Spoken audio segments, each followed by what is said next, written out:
Trigger warning, this is a true crime podcast. There will be coarse language, the B word will be used, but in a non-sexist way. We are not real experts on anything, and facts will most likely be wrong. Everything we say is alleged, and if you like stories told in a dumb way, then you are listening to the right podcast. Otherwise, you have been warned.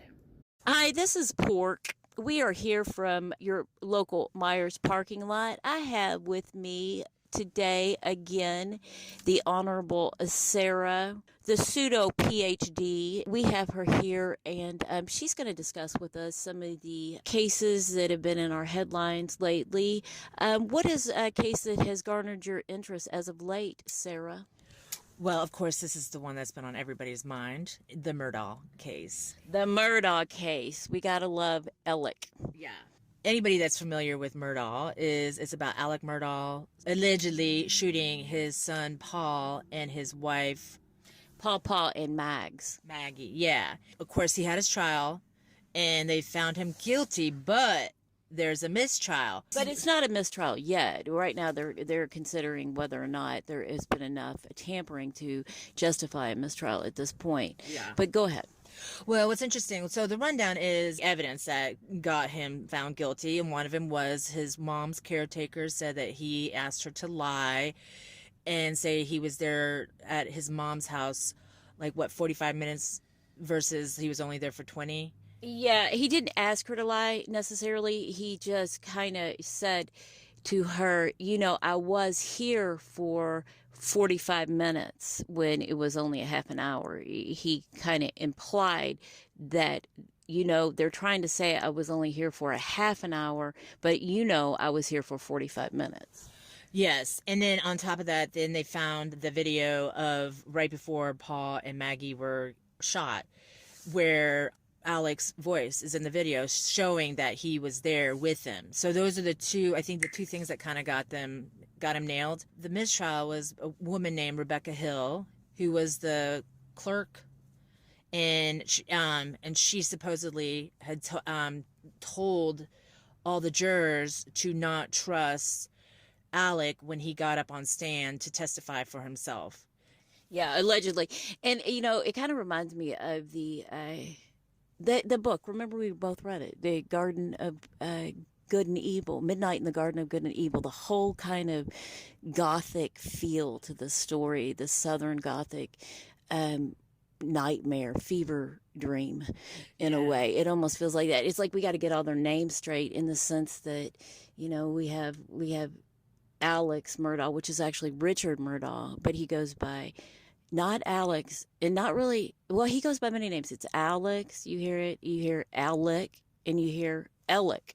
Yeah. And then you have Paw, and you have Mags. You got Buster. Buster, which is so Southern. And then they call that dog Bubba. Yes, right? And it's Bubba. Like, damn, how Southern can you be? They all have their names. And then you have Becky Boo. Rebecca Hill, the notorious Becky Boo, which her real name's Rebecca Clark. Hill, but right. she likes to call herself Becky Boo. So you got a lot of real some old Southern shit going on there. So do you think, of course nobody knows for sure except for Alec. Do you think he did it? Do you think he actually pulled the trigger? Well, my thinking is whether he pulled the trigger or not, he put those bullets in Maggie and Paul's head. Now, see, I really believed 100% that he was the one that shot them, but Pork brought up some very interesting ideas. We cannot say they're facts. These are ideas. Let me first say, now, this isn't anything that I came up with. It is just, researching the case where, this is not original to my thinking. It's just what I have read, kind of rumors surrounding the case. Yeah. The idea was that, well, maybe because of Alec being involved with all those drugs, and being such a massive freaking swindler that he is, maybe he was involved with some kind of cartel or mafia, and maybe he was there when they got shot, but he wasn't the one who did it. And Alec realized that he better keep his mouth shut on who shot them, because otherwise things could get way, way worse for him. You know, Sarah, that's a very interesting perspective of that. And I'm thinking, too, I know that we discussed earlier on a members-only podcast, Family Annihilators. Yeah. Do you think that it's possible something else could be that he would maybe, I don't know, you have the pseudo PhD in murder, but a lot of Family Annihilators, they kill because of financial reasons and to save embarrassment from their families. Do you think that another thing I kind of thought that if Alex actually did pull the trigger, that perhaps he might have intended on annihilating his family, but then when he shot Paw, that he was so disturbed by that he didn't end up killing himself? Do you think that could be a possibility, or are you going with more of the cartel? Well, I think it could be a possibility. I think it's good to always investigate different ideas instead of just getting stuck on one. Because that's a good point. Yeah, and I think that I think it does happen a lot with these family annihilators, that sometimes they end up killing their whole family, and then they don't kill themselves. Oh, you do. You've seen that before? Oh yeah, you see it a lot. You see it a lot. I've heard a lot of stories, true crime stories, where the husband will kill the whole freaking family and then not kill themselves. And I'm not sure if whether they intended to kill themselves or they didn't, but it does happen a lot. And I would imagine when it comes down to like, okay, now I'm going to kill myself, chickening out, that's for sure. Well, yeah, I mean, the reality, I mean, maybe in their head they plan on, executing the entire family and executing themselves, but when they actually do it and they, maybe they kind of get shocked back into the reality that, the permanence of death and how gruesome it is. I don't know. Yeah, I would imagine pulling a gun on somebody else is one thing, but then pulling it on yourself is another thing. Exactly. That's something else. And I'd like for you to go further into your cartel theory. But let me ask you, something else that kind of caught my attention is that Murdaugh, they said that I heard him I don't know if it was a trial, but I heard him say that he became addicted to opiates due to a football injury. Apparently he was a pretty good college football player and maybe high school. Do you think maybe, do you think that maybe what could have happened to him was related to the CTE that we see in some of the football players? That's actually where they get hit in the head. So, like they take so many hits to the head and they get so many concussions that it actually causes them to have, I think, early onset dementia, and it can create a lot of mental health issues with themselves. And that's true. That's with violence too. Oh, absolutely. Oh, absolutely. There's been multiple cases of people who have CTE, which and we saw that with Eric Hernandez, not Eric Hernandez, but Aaron Hernandez. Yeah, Aaron Hernandez. Yeah, and can take somebody who never would have become violent or do weird shit and can make them completely volatile. Any kind of head injury can really change your personality. So it's not always the case. Yeah, would it be that volatile where you would see him in the video, the Snapchat video, seeming getting along with his family fine, jovial almost, to turning into a mass murderer? Is it something that CTE would be that, like, would you flip like that with CTE, or is that is that kind of the path that takes?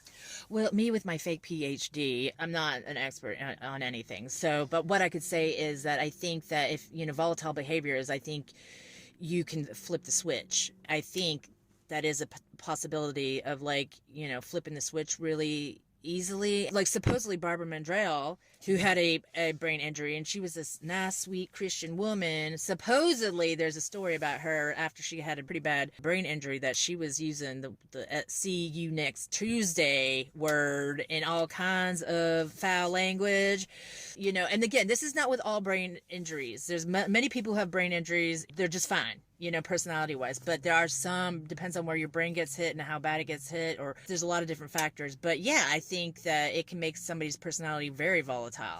Yeah, I feel like, we were just learning about I brains. knew a woman who had a brain injury, and yeah, she would go from 0 to 1,000 in 1 second. She'd be all nice and sweet, and she was actually somebody I worked with. This was years ago. It was always like, you'd be like, "Hi, how you doing?" She'd be like, "Oh, I'm doing great. Oh my God, did I tell you about blah, blah, blah, blah, blah?" And you'd be like, "Oh crap, like what's going on?" And then someone's like, "Oh, she had a really bad car accident a few years ago and had a bad brain injury, so she can get a little snappy." And I was like, "Oh, okay."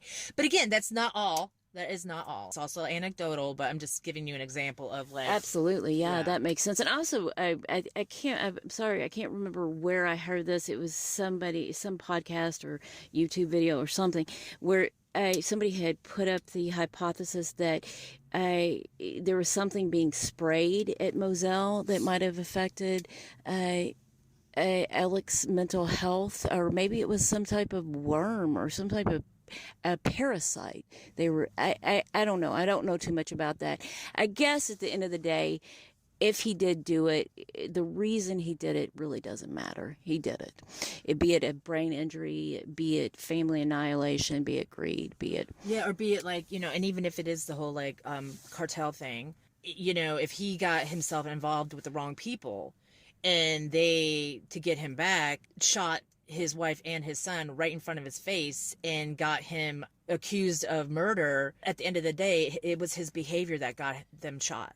The cartel wouldn't have gone after him had he not been doing things that he shouldn't have been doing. He's guilty. Ultimately, the person who's guilty of murder is the person that pulled the trigger. But his narcissism definitely led up to the events that did cause the death of his family. Do you have any compassion whatsoever for Murdaugh if it is determined that that the cartel murdered his family? I mean, what is your feeling towards that? I'd like to know, like, as far as like emotionally, do you feel any sense of empathy towards him if that were to be the case? Well, the thing is I feel like I should be diplomatic, but there's one side of me that's like, no, if he was screwing around with the cartel, and if he thinks he's above the law and he's screwing around with the wrong people, it's 100% his fault that they got murdered, and there should be some justice. And then there's a part of me that is always going to be empathetic to anybody who struggles with substance use disorder, gets himself into a bind. It's an interesting point that you brought up earlier about like maybe he in his younger years got some kind of brain injury that ultimately led into some mental health issues that led into him making really bad decisions or something along that line. And then that part of me, it does empathize with him because he made a series of really, really, really horrible and bad decisions. So I empathize with that aspect of it, but then think about all the freaking people he screwed over with, stealing their money. It's hard to have empathy for him, but again, yeah, it's hard to, even if say if he did have that CTE, it kind of makes you think, he was a successful attorney, so he spends his days living a life where he's completely functionable. Yeah. Okay, so how can you be completely functionable and then all of a sudden just snap?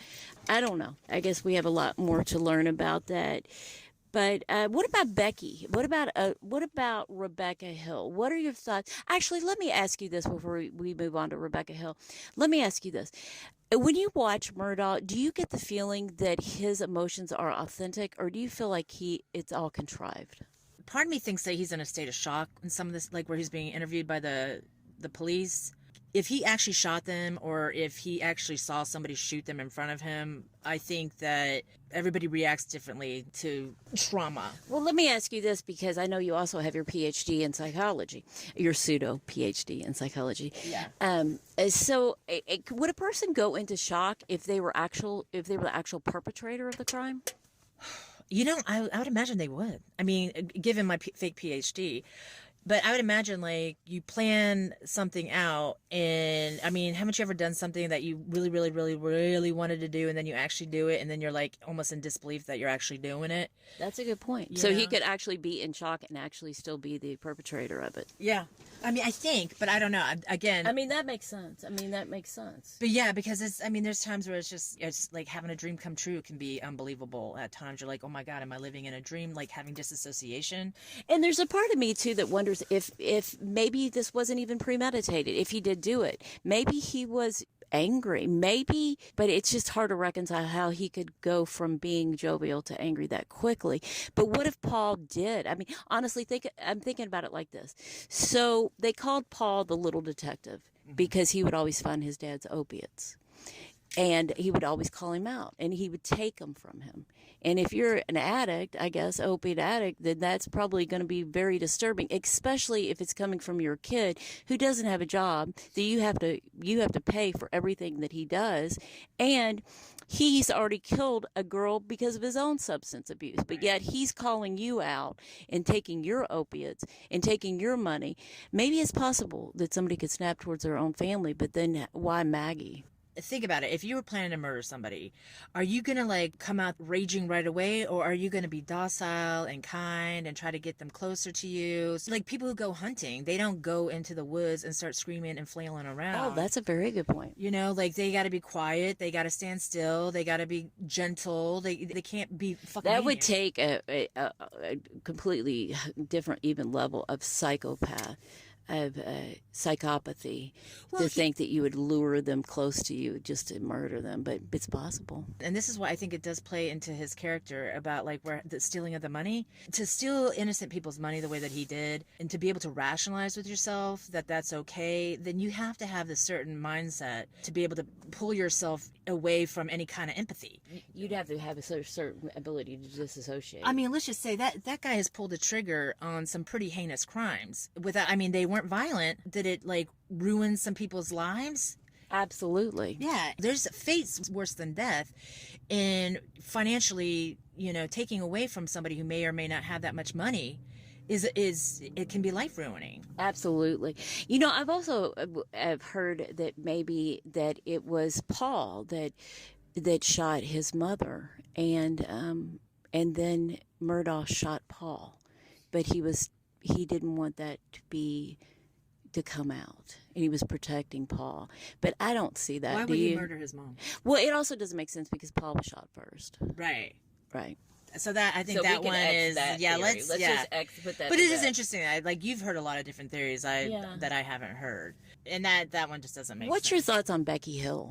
If these alleged accusations against her are true, then she wasted so much of the taxpayers' money, because you don't go in there, and her job was literally to get lunches and, you know, orchestrate breaks and what is it, like get hotel rooms, stuff like that.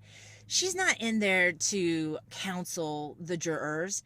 And then on top of that, she's like, oh, I'm going to write a book about this, like before it even started. So, I mean, and the fact that she plagiarized part of the book, that's ridiculous. I mean, and the fact that the book would be no good if he was found innocent. That right there is a conflict of interest. Like so if all these. But I don't understand that, why her book would sell any, well, I mean, if he was found not guilty, I don't understand why that would affect her book sales. Although I guess if he was found not guilty, that, you know, she could make certain allegations towards him, because that would be slander. I mean, if you're found guilty, you can, you know, you can say this person did that crime, you know. I don't know about why it would matter, the outcome. I think that if it was a hung jury, I think that she was probably trying not to have. If it was a hung jury, maybe that's. But I've heard people say over and over again, if he's found not guilty, then her book would be worthless. But I've never quite understood that. That doesn't make a whole lot of sense to me. I've heard that too. And also, like, if it was a hung jury, then I can understand why her book would be completely useless, because then it's like, well, most people want a answer. Yeah, are you an guilty end to it, resolution. Or are you not guilty? But but I think even if he was found innocent, I think the book would be just as interesting as if it wasn't, because it's almost like the OJ trials, where Right. so many people still believe that he's guilty, and there's so many people that believe that he was innocent. Mm-hmm. Either way, people were talking about it. People who are truly interested in the case, they're going to read all the books. They're going to read everything that they can about it, try to come up with their own conclusion, because I think that why people are drawn to true crime is for multiple reasons. But part of it is, it's the excitement of like trying to figure it out for yourself, trying to be your own little detective, and you're going to read both sides of the story. You know? Why do you think women in particular are drawn to true crime more so than men? Well, my theory is, and I've heard it before, and is that a lot of women are drawn to it because of the fact that they're usually the victims Oh, well, not always. I mean, but no, it's true. It's true because they say that one of the best things that has helped women is DNA, is the progress they've made with DNA, and the best thing you can do to help a woman is to submit your DNA to I don't know, what are these things called, like Ancestry? that's Ancestry.com. Yeah, they because 90% of the victims are women. Yeah, and I think a lot of it is like, educating yourself on like what not to do or what to do, like, and so you listen to, because a lot of times, yeah, like you're like, oh shit, like I listen to some of these true crime stories, and if they're a woman and they're a victim, like, and I put myself in her shoes, and I think sometimes I think, oh man, that could have been me. And then there's sometimes you're like, oh, I would never do that. But then you're like, you don't know, right? Unless you're in that victim's shoes. For me, I think my draw is like, I want to understand crime. I want to understand why it's done, why people would do such horrible things to people. And part of it is I want to avoid getting, murdered in a horrible way. Yeah, and if I have to get murdered, which I hope that I don't, but if that were the case, I want to leave as much DNA on that person as I can. Yeah, and for instance, like there was a story where the girl was kidnapped. She was put in a trunk. Tell us about that. Well, she was put in a trunk and she got saved. She saved herself because she messed with she was able to get loose, and she messed with their taillights, and because she was able, and I don't know if she was able to put her hand through it, or or she unwired it and it caused them to get pulled over. But it's just like different things that you hear. I love that. Yeah, you hear of how people get how people have escaped. For instance, there was this other story where this girl, this is a crazy story, she survives. So this guy, she's hitchhiking back in the 70s where everybody hitchhiked, and he takes her out in the middle of nowhere. He chops off both of her hands because he wanted to take her hands so that they couldn't ID her. Oh, Lord. So how she survives is she takes her stumps and she mushes them into the dirt. So, and that stops the bleeding. I know it sounds horrible, but she mushes her stumps into the dirt, and that stops the bleeding. And like how this girl knew to do that, because this is back in the 70s. Wow. Like true crime wasn't a thing. People didn't know shit. Right. People were literally like fish in a barrel back then, or even like in the 80s. But yeah, and I learned that. I was like, man, had somebody come and chopped my hands off, I probably would have just bled to death. So she climbs up this ditch in the middle of nowhere, and she's naked, by the way, too, and she's just running along the highway, and somebody stops and saves her. So it's like stuff like that. Or then you hear about this story, the girl in the box. You remember, have you heard of that? The girl in the box? I've heard a lot of the people in boxes lately. I've heard the boy in the box, the girl in the box, the granny in the box. Well, the girl in the box. And so this is interesting, too, because she was so brainwashed, but she literally gets kidnapped. They put her in this box forever, like years and years and years. And then they start like letting her out so she can clean the house. And of course, they let her out so she can be sexually assaulted. And she was kidnapped by a couple. And maybe we could do a podcast on this. I would love that. Yeah. But anyway, so eventually they let her out of the box completely, and she doesn't run away. And she even goes home. They even take her home once, and she doesn't tell her family or anything like that because she's so convinced. They have her convinced of some story. I can't remember what it was. It's like learned helplessness in a way with dogs. You can take them out of their cage, but they won't run. A lot of people want to judge someone like her and say, oh, I would never. But have you ever been put in a box? Is that kind of like a Stockholm syndrome, would you say? Yeah, something like that. But then people judge these victims and say, I would never. I can't believe they would judge that victim. Oh, yeah. Well, people wouldn't say, I would never do that. I would never do that. But unless you're in the shoes. And so to me, that's the stuff about true crime that I find so interesting. And then I listened to this other story just recently about how this kid, he gets blamed for a murder, and he doesn't deny it, even though he didn't do it. And he just he goes into freeze mode, and he just is like, well, in his mind, he's convinced no one's going to believe me anyways. So he doesn't say anything until 6 years into his sentence. And then finally he tells his mom, like, hey, I didn't do it. And then they completely fight for justice, and he gets freed. But it's just stuff like that. That's amazing. I would love to have a show on that too. Yeah, but that's my personal reason why I find true crime so fascinating is what are the motives of the killers, and then also like some of these victims, like how they got themselves out of it, or how or how they succumb to, like, you know, like the kid that didn't come forward until 6 years into a sentence. To me, I think, okay, if I'm ever in that situation, which God for frickin' bid, say something, even if you're scared, you know? Yeah, and that's, you know, that makes me think of like Amanda Knox and False Confessions, how, like, you know, where this kid didn't say anything, but you have a lot of times where people will confess. And Well, you know, like with Ted Bundy, back in the day of Ted Bundy, they used to tell women, like, go along to get along. They seriously said, like, if someone's gonna rape you, let them rape you, or if they're gonna come take you, just go along and do whatever you gotta do to live. And then they've come to find out, like, that was some real the opposite is yeah, true. they've come to find out that is some real bullshit. Another thing I've learned is, like, whatever you do not let them take you away in the car. Do whatever you got to do to get away from them, even if it means that you might get stabbed, shot, whatever. But once they get you in the vehicle, you're done. It's almost guaranteed that you're dead. So these, I think, is a lot of reasons why women in particular. What is that, like, the first thing you're supposed to do is try to escape, and if you can't escape, then you fight? Is that? Yeah, you try to fight it off. But I think a lot of this true crime obsession with women is trying to give yourself, like, some kind of edge, because we know as women, like, if it's us against a man, unfortunately, more likely he's gonna get us, or even us against a gun or a knife or whatever, and that person's has a major advantage. So it's like, it's to learn how to, if you're ever in a circumstance, like, what are you supposed to do? Like, how do you get away from somebody? And that's, I can understand why people don't run when there's a gun involved or a knife involved, but they say, like, even if a gun's involved or a knife's involved, try to get the hell away from them, because most likely, like, especially if you're in a public area, they're gonna, Yeah, at least you can die with your boots on, you know, well, and fighting. they don't want, a lot of times they don't want to go through the struggle of having to fight somebody. That's true. And, you know, I was thinking, because I keep flipping back and forth in my head, I was thinking again about Murdaugh, and one of the things that they say that I think that the reason why Alec did it was because neither Papa or Mags had a defensive stance.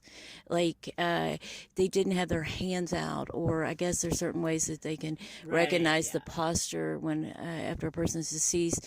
And it was a kind of a familiar stance, you know, where they didn't seem afraid. Right. What do you think they got him by? Well, they could have gotten them by surprise. It could have been, you know, it could have been. Of whether it was Alec or somebody else who did it, like, whoever did it, most likely got him by surprise. And apparently, Mike was shot multiple times, and Paul was shot twice, which they say for a cartel or somebody who would be experienced in assassinating someone, it would be too sloppy. So that is one side to it. But then again, I mean, you know, what do they say? That what is that saying about Muhammad Ali said it? It was like everything is going well until you get punched in the face.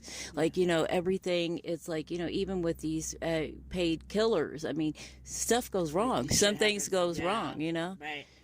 Yeah, like, you can't. I think it's everybody has a plan until they get hit in the face. Yeah. You know, and you know, so I mean, things go wrong. Even I'm sure with even the most skilled assassin. Well, everybody has a bad day, Right. you know, and you can't. I mean, as much as you plan or whatever, there's always something that could go wrong. Right. And one of the things I think is kind of interesting about Becky Hill is that, you know, it feels like she almost has like this animosity towards Alex that is a familiar hatred. Like, you know, it almost sounds like she's personally involved how much she hates him. You know, she's made it clear, you know, they have dominated the whole area with their clout for so long, and they misused their public being the what was it, they weren't district attorneys, but they were called solicitors, but they're being the solicitor. But in a way, she has done the exact same thing. She has misused her position as county clerk for her own benefit. It's like she's almost becoming a mirror image of what she hated about him. In Becky's defense, and I'm not a huge fan of hers, but I think when you live in a world where it's the haves and the haves not, and you see the rich getting away with so much crap, how can you not be angry? How can you not be angry at a system that is rigged against you? And when you see the players that keep getting away with it, and meanwhile you may be living paycheck to paycheck, how can you not have some kind of anger? Yeah, I would feel the same way, but I don't feel like she was really hurting for money, you know. But of course, she didn't have the money that Alec allegedly had or supposedly had. But it feels like she committed the same sins as he did in the sense of she used her position, she misused her position for her own personal gain. And yeah, while it is totally different, it's only in degree, really. And I've had like people in the past that maybe bosses that have been really terrible, and she reminds me of somebody. They say that a little power will go to somebody's head quickly. She reminds me of somebody like that. They get a little power, and all of a sudden they are it changes their whole personality. But I don't know her now, and I didn't know her before, so I don't know if she was always like this, just waiting for the day for something big to happen in her life, which this trial was probably the most important thing that ever happened to her. Well, but also if she's been in the court system, maybe she's seen a lot of people get away with crap that has been infuriating for her. I mean, again, I'm just saying this because it's like both sides of the story. I don't agree with what she did. If that's what she did, then I don't agree with it. And it's, because she should have known better, and she should have known that it could have caused a mistrial, which again is a lot of money for taxpayers. And that's arrogance too, to think that, it's not only that she did it, she even put it in the book she did it. I mean, it's almost like she felt like she was untouchable. Yeah. I mean, but is there solid proof that she did it? I mean, is there? I don't know.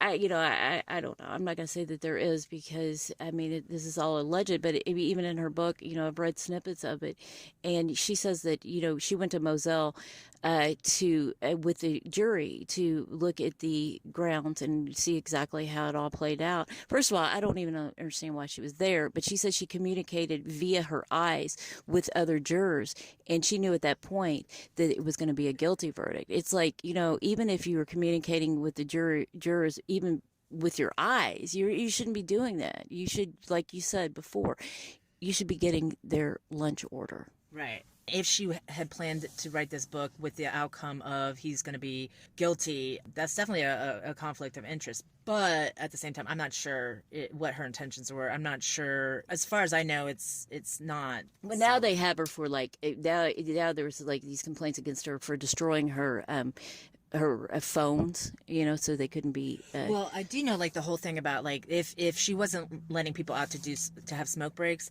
that to me is that's horrible, because anybody who's ever smoked or known anybody who smoked, that nicotine addiction is pretty hardcore, and that puts those jurors under duress. It's causing them stress. Could you imagine being a juror going, well, I didn't really think he was guilty, but damn, I needed a cigarette. Right, exactly. Being God, I needed that cigarette so bad, and I just sent a man to his life in prison, although I felt that he was innocent, because I needed a damn Marlboro Light. Right. Hopefully nobody would do that, but you never know. I mean, do you think that somebody would do that because they needed a cigarette so bad they'd send a whole man to spend the rest of his life in prison? Absolutely, because nicotine is they say it's harder to kick nicotine than it is heroin. That I've heard that so many times, and again, that could just, I mean, I don't know if that's fact, but I've heard it 8 billion times that it's harder than kicking heroin, and it's drilled in my brain right now. And so if you're withholding a substance that is so addictive in order to force people into making a decision, and that is causing them to be stressed out mentally and physically, then it's like saying somebody who's in complete and total pain, I'm not going to give you your pain pills until you make a decision, or I'm not going to let you eat until you make a decision. You can't do that. You can't withhold certain things from people. Yeah, she did too much. That's what she did. She did too much. She did too much, yeah. Don't come at me, people who are against smoking. I'm not promoting smoking. I'm just saying that it is an addiction, and it's physical and mental. And it's like this, we hear over and over again, Murdaugh's guilty, he doesn't deserve a new trial, but it has nothing to do with whether he's guilty or not, whether he deserves a new trial. I mean, that's just a moot point. He deserves a new trial. If there was jury tampering, he deserves it. And what makes it even more interesting is that, the law states that if someone if someone tampers with a jury but it doesn't affect the outcome, then they're not going to get a new trial. So say if the court said what she did was, not was inappropriate, maybe even criminal, but it didn't affect the outcome of the trial because they don't have any jurors to say that she changed their minds, then he won't get a new trial. But in this case, they say because she was actually an employee of the court, because she had a title, clerk of court or whatever, that position, being that she had that position, she had a certain amount of authority. Perhaps like if a juror felt like, since she's an actual clerk of court, she must know more than me. And so they kind of would refer to her opinion because she is, I don't know actually how to say this, because she is a part of the court. So they say, so if a person that is a part of the court, hired by the court, tampers with the jury, that it doesn't matter if it affects the outcome of it, the very fact that they were an employee of the court should garner a new trial. Does that make any sense? I could have said that a whole lot better, but... Well, no, it makes sense. I mean, jury tampering is jury tampering, and if it's found that there was jury tampering, then yes, he deserves a new trial. But at the same time, but is it going to change the evidence? But like, say if the jurors were like, I was kind of neutral, but I was put under a stressful situation, and I felt like I had to make a decision, and so I was like, okay, fuck it, he's guilty, then yeah. But like you said, if it wasn't going to change the outcome, and if all of them were like, you know what, dude, I seriously was going to vote guilty, and her behavior did not affect me, well then, yeah, I guess then. So, I mean, I kind of think about it like this. If I had a loved one that was on trial, we all want, it's bigger than Murdaugh. It goes down to how solid our judicial system is. I mean, they're right, he deserves a fair trial. She cannot say things behind closed doors to the jurors, and she can't try to change their minds because everybody has the right of cross-examination. Okay, so his attorneys didn't get a chance to say, Becky Hill, why are you saying that he is a criminal? What reason do you have to say don't let him fool you? She's not going to be cross-examined, and that's really not fair. But Sarah, let me ask you this: do you enjoy talking about true crime? Oh yeah, I love it. It's like, I love true crime.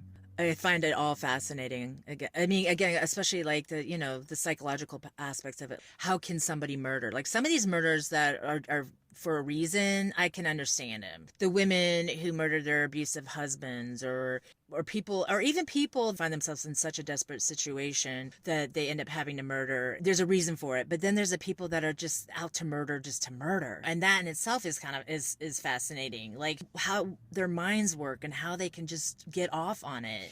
Well, let me ask you this. Why do you think evolution has not just kind of gotten rid of serial killers, or just by now? Do they serve their purpose? Well, because humans are just flawed. We're just flawed people. There's so many variations of mental issues that people can be born with, and some of it, can cause somebody to be a murderer. But, what's interesting is some of the things, there's a lot of this, a major factor with a lot of the serial killers, from what I've heard, is they've all had head injuries. Oh, really? Yeah, like I think, what is it, the Zodiac killer? He had a head injury. I mean, I can't name all of them, but... And have you read that most of them are Scorpio? That's not true.